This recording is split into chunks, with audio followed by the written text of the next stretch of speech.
오늘 주님이 우리에게 주시는 말씀의 도전은 너희는 어떤 기름을 준비하고 있느냐 하는 것입니다. 우리 모두 천국잔치에 초대받은 주님의 신부들이죠. 그래서 우리는 주님의 혼인잔치를 준비하는 오늘 열 처녀와 같이 주님께 나아가는 그런 마음으로 오늘의 말씀을 받기를 원합니다. 자녀의 결혼을 오랫동안 준비해온 신부의 아버지가 결혼 당일날 자녀가 결혼을 못하게 되는 거죠. 신부가 결혼을 못하게 된다면 얼마나 황당하고 세상에 살면서 그런 횡액이 어디 있겠습니까? 살면서 어렵고 황당한 일들을 경험을 많이 해보셨을 텐데 가장 황당한 일은 어떤 일이셨습니까? 제가 들은 이야기 중에 가장 황당한 일은 어떤 여자 집사님에게 들은 이야기입니다. 이 여집사님은 매일 아침에 일어나서 조깅을 하는데 조깅으로 체력을 유지하고 단련하시는 거죠. 그래서 열심히 운동을 하고 아침에 조깅을 하면서 뛰어가는데 공원에서 갑자기 굉장히 그날따라 배가 아프더라는 거예요. 그래서 배가 너무 아프고 변통이 심해서 뛰다가 주변을 살펴보는데 화장실도 없고 그래서 덤불 숲속에 들어가서 큰 나무 밑에서 배변을 보게 됐답니다. 그래서 앉아서 배변을 보는데 갑자기 개 짖는 소리가 점점 크게 들려오더니 덤불숲 사이에서 큰 개 한 마리가 뛰어나오더래요. 너무 놀라서 일어나서 얼른 옷을 챙겨 입고 있는데 개가 그 배변 사이를 냄새를 맡으면서 막 돌더라는 거예요. 계속 짖으면서. 근데 뒤따라서 순식간에 같이 일어난 일이죠. 한 중년의 백인 남성 아저씨가 덤불에서 뛰어나오더니만 계속 미안하다 그러면서 플라스틱 백에다 그 변을 담아가지고는 개를 끌고 얼른 떠나더랍니다. 황당했다는 거죠. 오늘 수년간의 교제와 그 인연 끝에 이제 결혼을 위해서 주님 앞에 선 신부들이 있습니다. 그런데 그 중에 일부는 결혼을 하지 못하는 거죠. 황당한 경우를 경험하고 있습니다. 오늘 25장에 나오는 말씀은 예수님께서 마지막에 그의 제자들에게 하신 말씀입니다. 3년 동안 가르침을 받고 공생애를 같이 한 그 제자들을 떠나보내면서 그 제자들에게서 이 땅에서의 삶의 마지막에 십자가를 앞두고 그들에게 주는 유언과도 같은 말씀이죠. 근데 그 말씀은 우리의 마음을 굉장히 힘들게 하고 있습니다. 큰 도전이 되고 있는 거죠. 오늘의 말씀의 시작은 이렇습니다. 1절에 그때 천국은 마치 등을 들고서 신랑을 맞으러 나간 열 처녀와 같다 하리니, 천국을 혼인잔치에 비유하는 것은 성경의 여러 군데에서 찾을 수 있죠. 우리 성경의 마지막 요한계시록에서도 결혼식은 혼인잔치에 비유되고 있습니다. 주님이 신랑이 되고 우리가 주님의 신부가 된다는 것.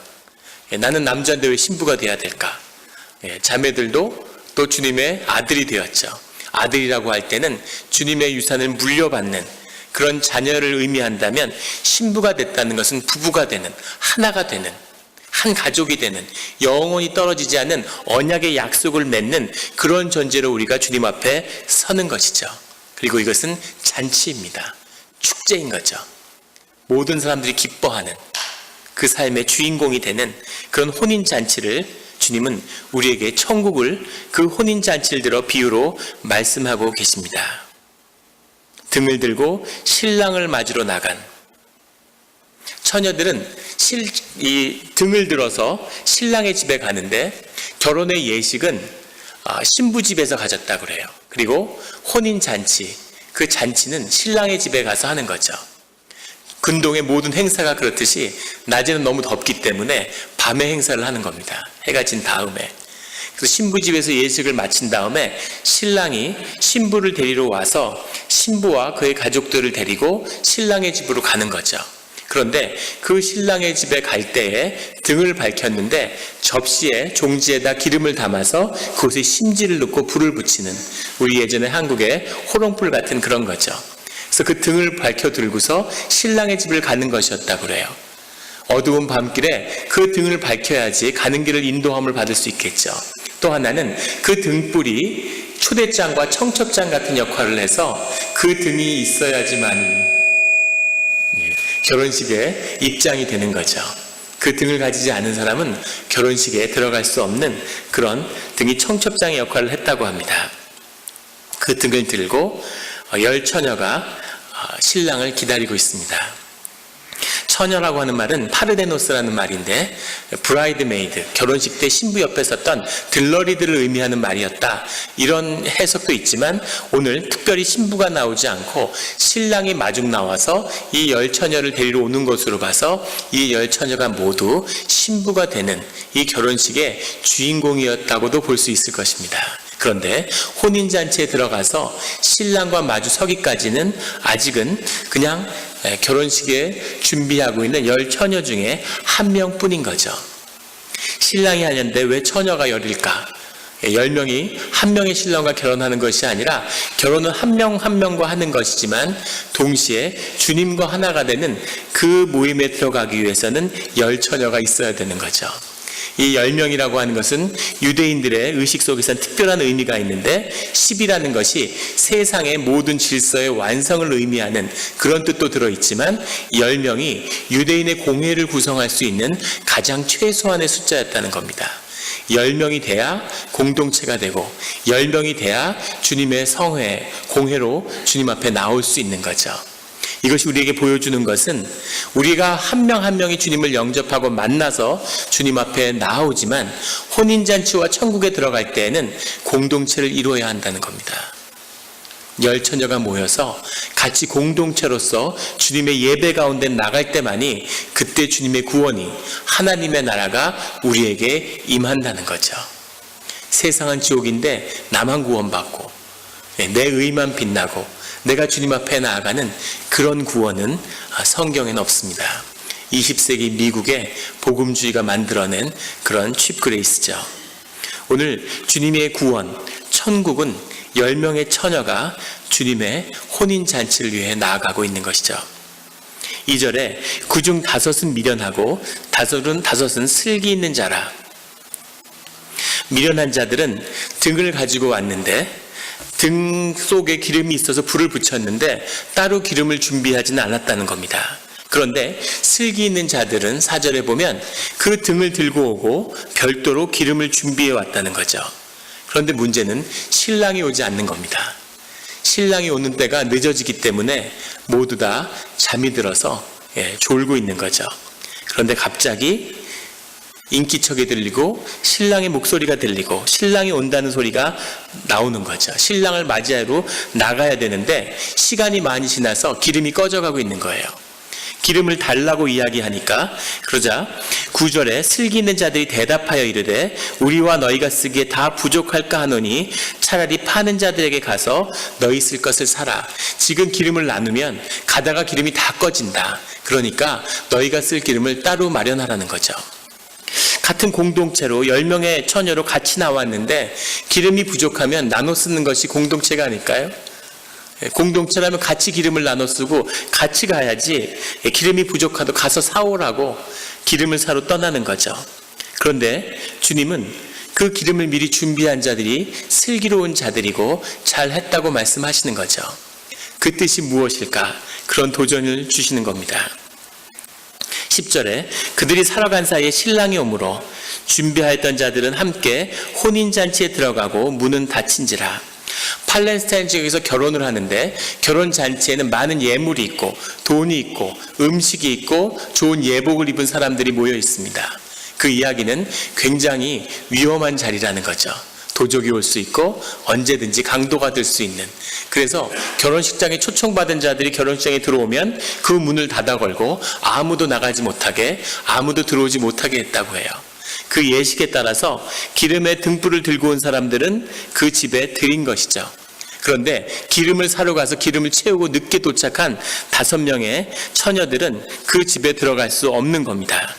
그 집에 들어갈 수 없는 처녀들이 와서 이르되 11절에 주여 주여 우리에게 열어주소서, 우리에게 열어주소서, 이렇게 간절히 주님을 찾고 있는 거죠.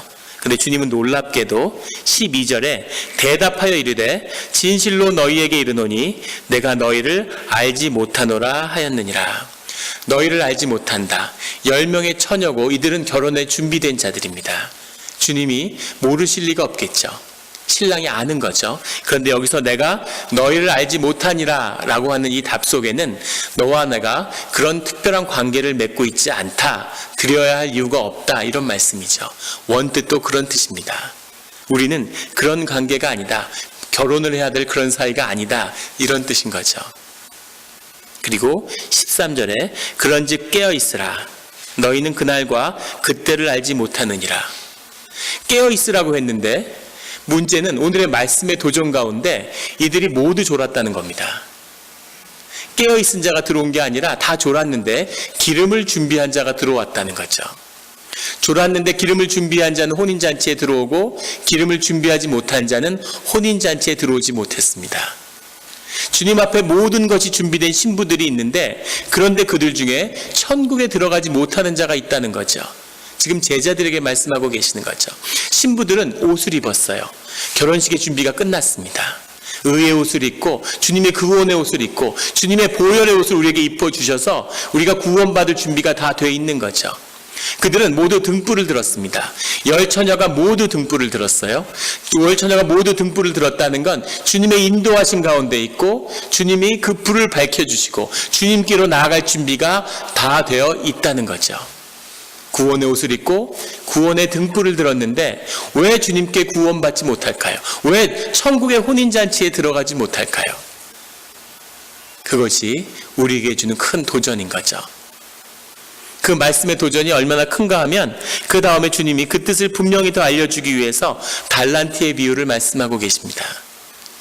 5달란트, 2달란트 받은 사람은 5달란트로 10달란트를 받아하고 4달란트를 만들어 왔죠. 주님한테 다 칭찬을 받았습니다. 그런데 1달란트를 가져온 주의 자녀에게 주님이 화를 내시는 거죠. 이것을 제가 잘 보관해서 가져왔습니다. 그러니까 주님이 놀랍게도 이 악하고 게으른 종아, 그 하나를 쓰고 싶은 유혹이 얼마나 컸을까요? 가난한 살림에 1달란트를 쓰고 싶은 유혹을 참고 주님을 위해서 그것을 잘 가져왔는데 칭찬은 못할 줄언정 악하고 게으른 종아, 왜 그것을 취리하는 자들, 사채업자들에게 줘서 이자를 붙이지 않았느냐, 이렇게 얘기하시는 거죠. 유대의 율법이 엄격히 금하는, 차라리 네가 못할 거면 그것을 사채업자한테 맡기지 그랬느냐, 그렇게 말씀하시는 거죠. 우리가 주님 앞에 섰을 때 나는 너희를 모른다, 이 악하고 게으른 종아, 왜 1달란트를 그냥 가지고 왔느냐, 그런 말을 들을까봐 우리의 마음이 힘든 거죠.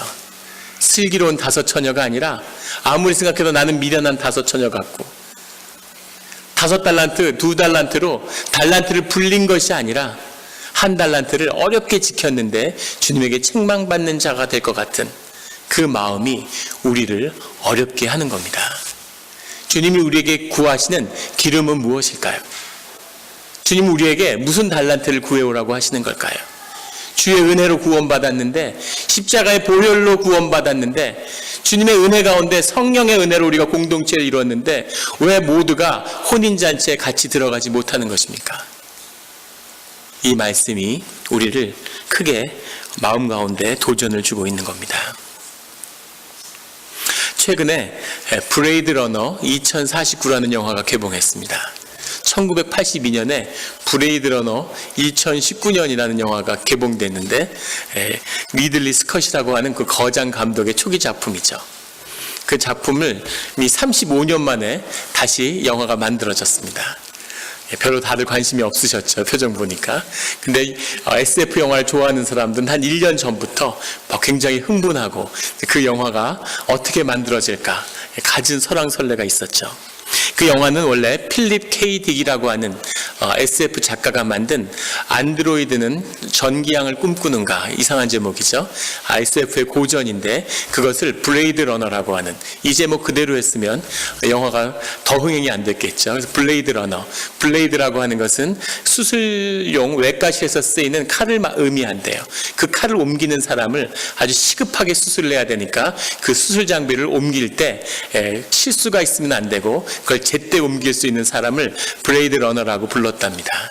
근데 이 영화 속에서 브레이드 러너는 한 미래의 세계에서 회사에서 인공인간, 레플리칸트라고 하는 안드로이드라고 불리는 복제인간, 인조인간을 만들어내고 있는 겁니다.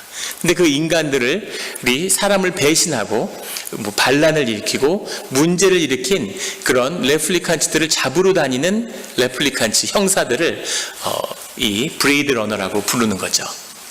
전편의 주인공은 계속 브레이드 러너가 돼서 도망 나온 행성을 도망친 식민지 행성을 도망친 그런 인조인간들, 복제인간들을 잡으러 다니죠. 그 복제인간들이 살기 위해서 몸부림치는 가운데 생명이 뭘까? 인간이란 건 뭘까에 대한 도전을 주고 있습니다. 마지막에 주인공은 레이첼이라고 하는 한 복제인간과 사랑에 빠지죠.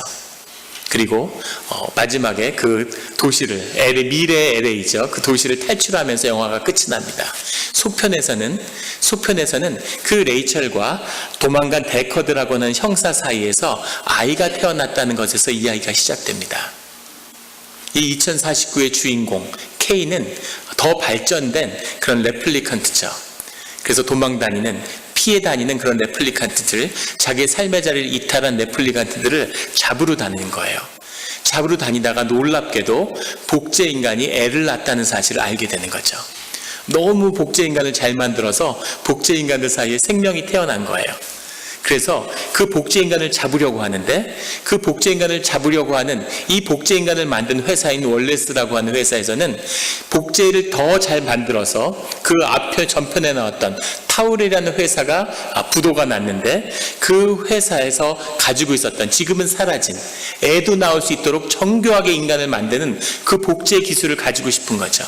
근데 그 주인공 K가 이 아이와 그 생명을 추격하다가 놀라운 사실을 알게 되는데, 자신이 그 태어난 아이가 아닐까 하는 의심을 갖게 되는 겁니다.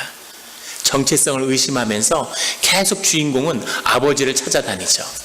어머니는 죽었고 아버지, 전편의 주인공이었던 데커드를 만나 찾아가는 겁니다. 자신의 기억을 계속 확인해 가는데 자신 속의 기억과 실제의 사물이 만나고 있는 거예요. 그 기억이 거짓의 기억이 아니라 실제의 기억이라는 것을 알아가면서 자신이 데커드의 아들이라고 확신하는 거죠. 영화가 굉장히 장편인데 그 영화의 끝에 가서 결국 이 주인공은 자신이 데커드의 아들이 아니고 자신의 기억을 쫓았지만 그 기억이, 만들어진 기억이 자신에게 이식된 것이라는 것을 알게 됩니다. 크게 실망하고 좌절하는 거죠.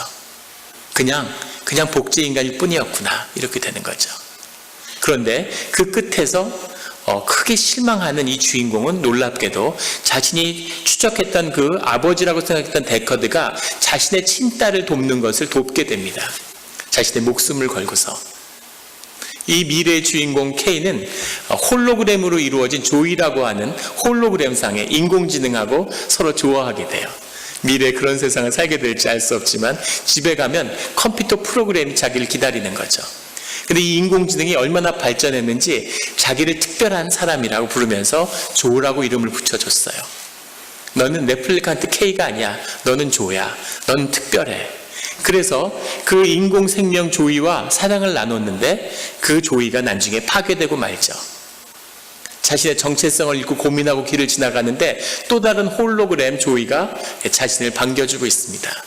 자신이 그토록 자신의 마음을 투사하고 사랑한다고 믿었던 조이도 결국은 홀로그램 파는 제품 중에 하나일 뿐이죠. 그 제품이 자기를 보고 또다시 조라고 부르는 겁니다. 사랑이라고 느꼈고 특별하다고 느꼈는데 그것도 결국은 다 프로그램의 일부였구나. 완전히 좌절한 주인공이 자신의 생명을 걸고 아버지 데커드가 딸을 만나게 하는, 딸 스텔린을 만나게 하는 그 자리에서 그 아버지가 물어봅니다. 너는 무엇을 위해서 너를 희생하는 거냐? 너는 무엇을 위해서 네 목숨을 걸고 나를 도와주느냐?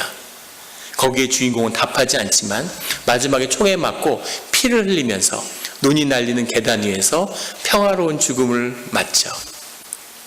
이 감독 드니 빌레브라고 하는 프렌치 캐네디안 감독인데 제가 아주 좋아하는 감독입니다.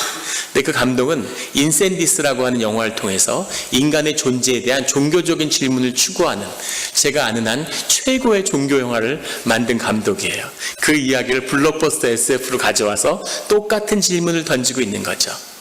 참된 인간이란 무엇이냐는 거죠. 기억도 잃어버리고 부모도 존재하지 않는데 경험도 아니고 기억도 아니고 모든 것을 잃어버린 그 사람이 인간이 되기 위해서 그가 보이고 있는 이 헌신과 그 희생을 어떻게 이해해야 되냐는 거죠. 참다운 인간이 뭐냐는 겁니다. 유전학자들, 생물학자들은 인간들이 진화해 왔다고 이야기를 하죠. 자연에 적응되기 위해서 경쟁에서 가장 경쟁력 있는 사람이 자연 선택을 받아서 진화의 앞자리에 섰다고 이야기하는 겁니다. 근데 문제는 이 진화 생물학이 맞이한 가장 큰 어려움은 바로 희생하는 존재들이 있다는 거죠.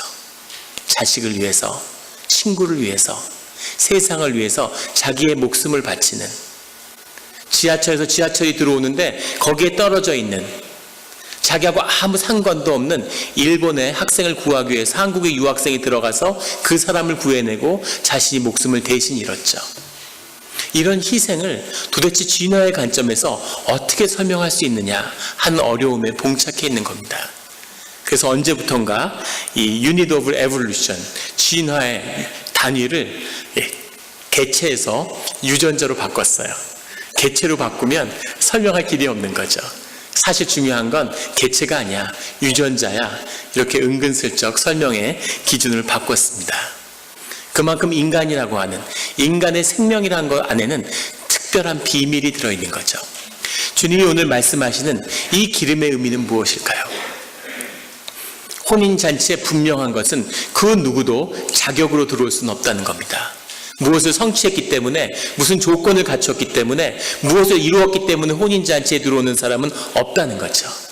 주님이 주신 은혜로, 주님의 이름으로 주님의 의의 옷을 입고 생명의 옷을 입고 주님의 자리에 들어오는 겁니다. 그런데 주님은 우리에게 묻고 계신 거죠. 너희의 삶, 너희의 생명은 어디 있느냐라고 우리에게 묻고 계시는 겁니다. 제자를 양육하고 제자들에게 공동체를 이루고 주님의 도를 말씀하신 예수님이 이 땅을 떠나면서 제자들에게 너희의 삶의 자리에서 너희의 생명을 꽃피우라고 말씀하고 계시는 거죠. 그것이 너희가 내게 드릴 영광이고 너희 삶 가운데 드러날 하나님의 영광이라는 것을 우리에게 증거하고 계시는 겁니다. 너의 생명을 살으라는 거죠. 너의 기쁨을, 너에게 주신 그 삶의 이름을 누리라는 겁니다. 생명의 권세를, 우리에게 생명을 줬는데 세상에 속아가지고 생존을 위해서 우리의 생명을 세상에 갖다 바치는 그런 삶이 아니라 네가 너로서 너에게 주어진 너의 삶을 꽃피우는 능력의 삶을 살 때 그것이 천국에 합당한 하나님의 자녀의 모습이라는 거죠. 제가 이번 주에 한 교회 장로님을 뵙고 같이 점심을 나눴습니다. 그분은 청소년 사역과 선교 사역을 위해서 평생을 살아오신 분이에요. 연세가 80을 향해 가시는데 그분이 새로운 비전과 그분이 준비하시는 지금 그 나이에 500에이커 가까이 되는 땅을 텍사스에 마련하고 대학을 세워가는 이야기를 하시는 거죠. 기독교의 공동체와 새로운 하나님의 사역에 대해서 이야기하는데 제 가슴이 막 뛰고 그분이 20대 청년같이 느껴지더라고요.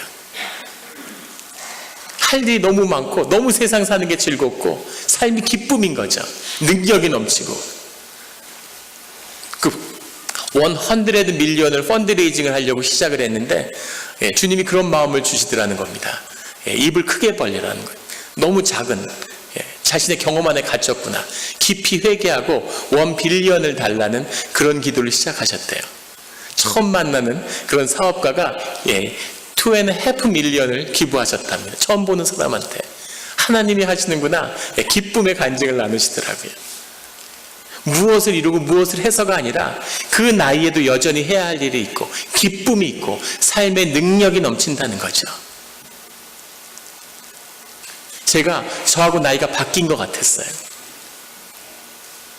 자신의 삶의 소명, 자신의 삶을 꽃피울 수 있는 삶의 자리, 그곳에 하나님이 생명과 능력을 넘치게 부어주신다는 겁니다. 그것으로 하나님께 영광을 돌리는 그 삶을 살라는 거죠. 이 땅에 온 것은 구원받기 위해서도 아니고 당연히 구원받고 주님의 은혜로 구원받고 주님의 이름으로 우리에게 주셨는데 그것을 받은 자신의 삶을 찾은 주님에서 소명을 발견한 주님의 자녀들이 생명을 권세로 누리는 그런 삶의 자리로 나아가는 겁니다. 그것을 주님 우리에게 구하고 계시는 거죠. 그것이 살아서 천국을 누리는 혼인잔치의 비밀이라고 주님이 우리에게 증거하고 계시는 겁니다. 능력의 삶을, 생명의 삶을 사시는 그런 우리 성도님들이 되시기를 주의 이름으로 축원합니다. 우리가 모두 삶의 자리에 서 있습니다. 고단하고 우리가 믿음을 잃어버리면 미래에 대한 염려가 파도처럼 밀려오죠. 지금의 삶을 갖다 바치고 은퇴 이후의 삶을 준비하기 위해서 사람들이 삶을 세상과 바꾸고 있죠. 염려와 생명을 바꾸는 겁니다. 비참한 삶이지만 삶의 두려움은 그만큼 크죠. 우리가 능력 없는 부모를 만난 것, 돈 없는 부모를 만나서 호강하지 못한 것, 지금 옆에 있는 내가 이 사람을 만나서 결혼을 하게 된 것, 어쩌다가 미국에 이민 와서 죽도록 고생을 한 것, 내가 왜 이 일을 하게 됐는지 이해할 수 없지만 이 삶의 자리에서 하루를 고단하게 사는 것, 그 모든 일들은 내 잘못이 아닙니다. 그러나 그 삶의 지친 자리에서 그냥 소파에 누워서 골프 채널을 틀어놓고 맥주를 마시다가 그냥 잠들어 버리는 것, 그 삶을 반복하는 것, 그 누워있는 자리에서 일어나지 않는 것, 그것은 내 잘못입니다. 주님은 그 삶의 자리에서 일어나라고 말씀하시는 거죠. 너의 과거는 네가 아니지만 오늘 네가 서 있는 네 삶의 자리는 바로 너라고 얘기하시는 겁니다. 그 삶의 자리에서 일어나서 깨어서 등불을 준비하고 생명을 누리며 세상을 향해 다스리는 권세로 나아가라고 주님이 말씀하시는 거죠. 그 발을 너희가 내디딜 때 주님이 능력으로 성령의 역사로 너희의 삶을 인도하겠다고 우리에게 말씀하고 계십니다. 모두 천국의 잔치에, 혼인잔치에 초대받았습니다. 주님의 구원과 십자가의 보혈로 의의 옷을 입었습니다. 주님의 인도하심을 따라 우리는 생명의 등불을 들고 있죠. 우리의 생명이 파운틴처럼 솟아나서 그 기름을 준비함으로 혼인잔치에 들어갈 때까지 그 기름과 그 삶의 힘과 라이프 포스가 떨어지지 않는 능력의 삶으로 주님께 천국까지 가기를 예수 그리스도의 이름으로 축원합니다.